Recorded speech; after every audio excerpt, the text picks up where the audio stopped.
la lampe de notre route. Que la lumière et la paix du Christ soient avec nous. Amen. Chers amis, bienvenue à cette rencontre. Des mesures sanitaires empêchent notre pasteur Jean-Luc Duvigny de nous rejoindre ce soir. C'est en son nom que je vous dis bienvenue. Anouk Waber nous propose ce soir de partager un récit en lien avec le renouveau. Je lui passe la parole.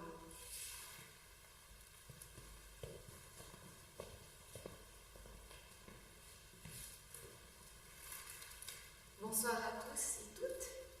Merci d'être là. Bienvenue. Alors, vous voyez que je suis accompagnée ici d'un arbre de Pâques. Alors, somme toute assez modeste. Et le saviez-vous, ne le saviez-vous pas, l'arbre de Pâques dans la tradition précède l'arbre de Noël. Il était d'usage déjà dans le cadre des traditions païennes, à l'approche du renouveau et du printemps, de décorer des arbres avec des petites surprises, des choses à manger, des petites choses agréables à regarder pour fêter le thème du renouveau de l'arrivée du printemps. Par ailleurs, dans la tradition païenne déjà, l'arbre en lui-même est déjà très important. Il peut être à l'habitat de nymphes, de divinités, de toutes sortes. Donc il a toute une signification qui s'est transmise à travers les siècles, à travers les cultures, dans nos propres usages en civilisation chrétienne. L'histoire que je vais vous raconter aujourd'hui est une histoire qui a trait au renouveau. Pâques, c'est le temps du renouveau, le temps du printemps, mais c'est aussi le temps de la mort et de la résurrection. Et je vais vous conter une histoire, vous vous en doutez déjà, tirée de la mythologie grecque, qui a pour cadre, pour thème plutôt, ce thème du renouveau et de la mort et de la résurrection. Alors, au commencement de l'histoire des dieux, il y a 6 grands dieux qui se partagent le monde et l'univers. Zeus, comme chef des dieux, roi des dieux, père de tous les autres dieux, s'attribue le ciel. Poséidon reçoit la mer. Et Hadès, c'est de lui dont il va être question aujourd'hui plus spécifiquement, va recevoir en partage le monde des enfers, le monde d'en bas.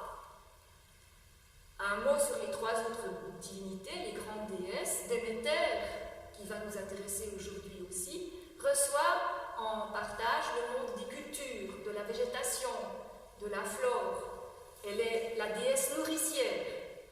C'est aussi une déesse mère, Méter, est le mot qui signifie mère et que l'on retrouve dans le mot Déméter. Il y a Hestia, qui est la déesse du foyer, et il y a évidemment Héra, la déesse du mariage et de la famille.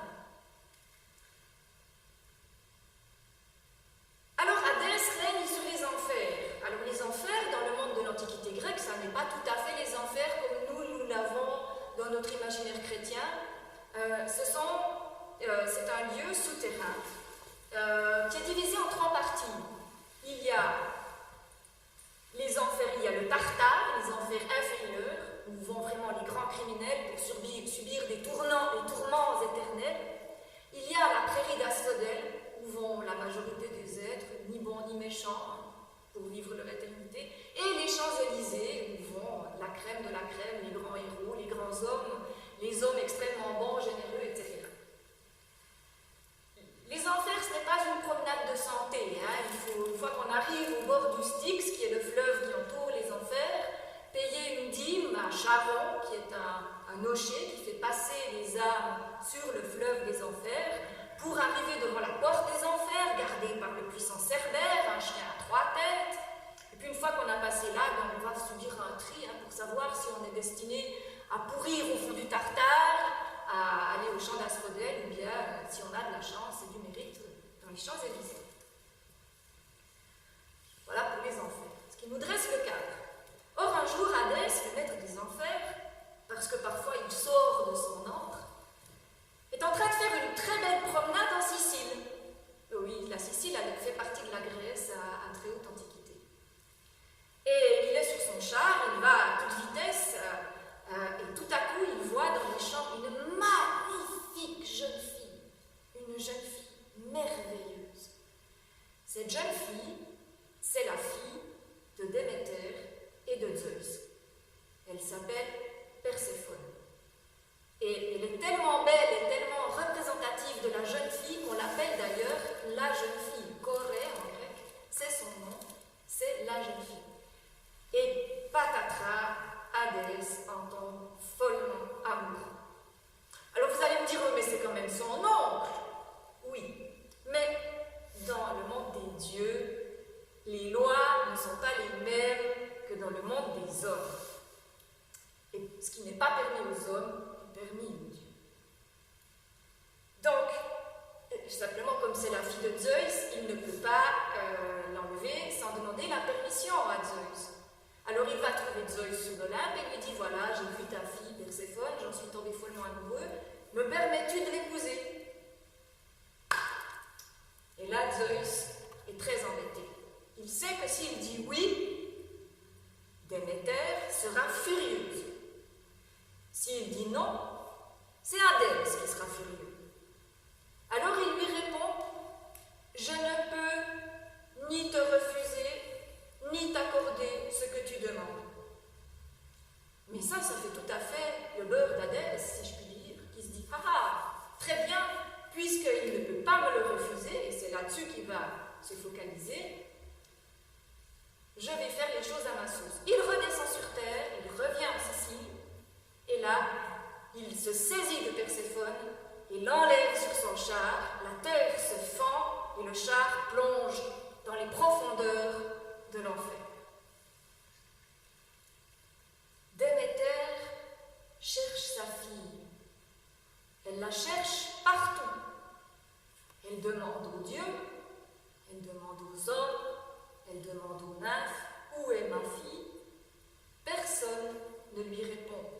Tout le monde a bien trop peur d'Hadès. Elle reste sans réponse pendant 9 jours et 9 nuits. Elle va, elle vient, elle cherche sa fille désespérément. Elle arrive en vue de la ville d'Éleusis. Éleusis est une cité près de l'actuelle ville d'Athènes. Et là, elle s'arrête près d'un puits et une vieille femme s'avance vers elle. Cette vieille femme, en fait, c'est la déesse Hécate. Hécate est une divinité particulière. C'est la déesse de la lune, c'est la déesse de la fertilité, c'est aussi la déesse des carrefours. Le carrefour a une symbolique particulière, il est entre le bon et le mauvais. C'est la signification du carrefour par rapport à Hécate. Et puis, c'est la seule qui, de temps en temps, descend aux enfers pour parler avec Hadès. Parce que même les dieux là-haut n'y mettraient pas les pieds pour rien au monde. Hécate, elle ose le faire. Elle a le courage de le faire. Et elle a pris Déméter en pitié. Parce qu'elle a entendu les cris de Perséphone. Et elle dit à Déméter, viens, on va aller voir celui qui voit tout. Il pourra te donner une réponse. Celui qui voit tout, c'est le soleil, Hélios. Et effectivement, Hélios a tout vu. Et il donne le nom du coupable à Déméter. C'est Zeus, non, qu'est-ce que je raconte? C'est Hadès le coupable. C'est lui qui a enlevé Perséphone. Alors Déméter s'en va aux enfers. Elle brave sa peur, elle brave sa répugnance. C'est pas un lieu agréable, les enfers, mais elle y va, elle aime sa fille, elle veut récupérer sa fille. Et elle va supplier Hadès. Hadès refuse de lui rendre Perséphone. Il est beaucoup trop amoureux. Alors, elle monte sur l'Olympe et elle demande à Zeus d'intercéder en sa faveur. Mais Zeus ne peut pas s'opposer à son frère. Alors, Déméter plonge dans un chagrin indicible. Elle quitte l'Olympe et toute la végétation, toutes les cultures meurent. Elle va, elle erre, les cheveux dénoués, les pieds nus, sale, fatiguée, et elle ne s'occupe plus de la végétation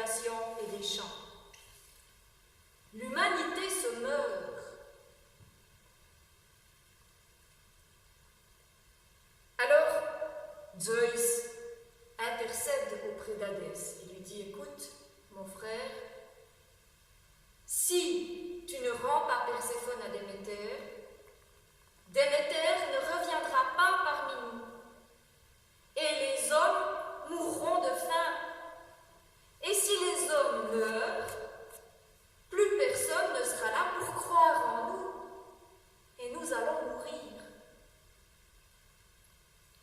Alors, Hadès dit, d'accord, mais les enfers sont régis par des lois bien particulières. Si ces lois ont été respectées, à savoir, si Perséphone n'a mangé aucun des aliments de l'enfer, elle pourra revenir sur terre. Dans le cas contraire, elle devra rester aux enfers. Alors quand Déméter demande à sa fille, as-tu mangé un produit des enfers? Perséphone répond, non, bien évidemment. Or, Ascalaphos, excusez-moi ce nom, c'est un nom, ma foi, mythologique. Ascalaphos, le jardinier des enfers, a vu Perséphone ouvrir une grenade et manger 7 grains. 7 petits grains de grenade, mais qui suffisent déjà pour obliger Perséphone à rester aux enfers. Déméter commence par transformer Ascalaphos en chouette, puis elle remonte sur terre et continue à affamer les hommes. Finalement, c'est la déesse Rhéa, la grand-mère de Zeus, Hadès et Déméter, puisqu'ils sont tous frères et sœurs. Non, la mère, pardon, la grand-mère de Perséphone, qui va trouver un arrangement. Perséphone passera l'hiver sous terre avec Hadès. Pendant que Perséphone est aux enfers, la nature se mettra au repos. Les feuilles tomberont, les champs seront lisses, la neige couvrira le sol et la nature sommeillera. Et au moment du renouveau du printemps, Perséphone sortira de la terre pour retrouver sa mère, pour passer avec elle toute la belle saison qui produira les semences, les semailles, les fruits, les légumes, tout ce dont les hommes ont besoin pour se nourrir. Et ainsi de suite, chaque année, le renouvellement de la nature et des saisons se fera par cet aller-retour des enfers de Perséphone. Alors, l'accord non seulement satisfait Déméter, il satisfait les hommes, il satisfait Zeus, mais cerise sur le gâteau et non des moindres, Perséphone et Hadès seront un couple très, très, très heureux, malgré le début un peu mouvementé de leur histoire. Voilà. Et je vous souhaite de très joyeuses Pâques.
voici, Seigneur, nous cherchons ton regard, nous tendons la main. Tu viens comme une pluie fine de printemps nourrissant la terre. Tu élargis notre cœur, tu déploies nos poumons, tu ravives notre corps. Ta présence, durant ce temps pascal, nous rassure, elle soulage notre angoisse. Devant toi, nous nous relevons. Tenant ta main, nous faisons le premier pas. Seigneur, tu es le vivant. Tu vis en nous, tu vis avec nous, et tu donnes ta vie par Jésus-Christ. Alléluia.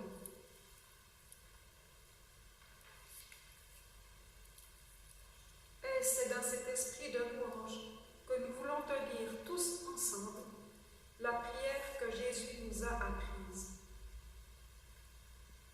Notre Père qui es aux cieux, que ton nom soit sanctifié, que ton règne vienne, que ta volonté soit faite sur la terre comme au ciel. Donne-nous aujourd'hui notre pain de ce jour. Pardonne-nous nos offenses, comme nous pardonnons aussi à ceux qui nous ont offensés. Et ne nous laisse pas entrer en tentation, mais délivre-nous du mal. Car c'est à toi qu'appartiennent le règne, la puissance et la gloire, au siècle des siècles. Amen.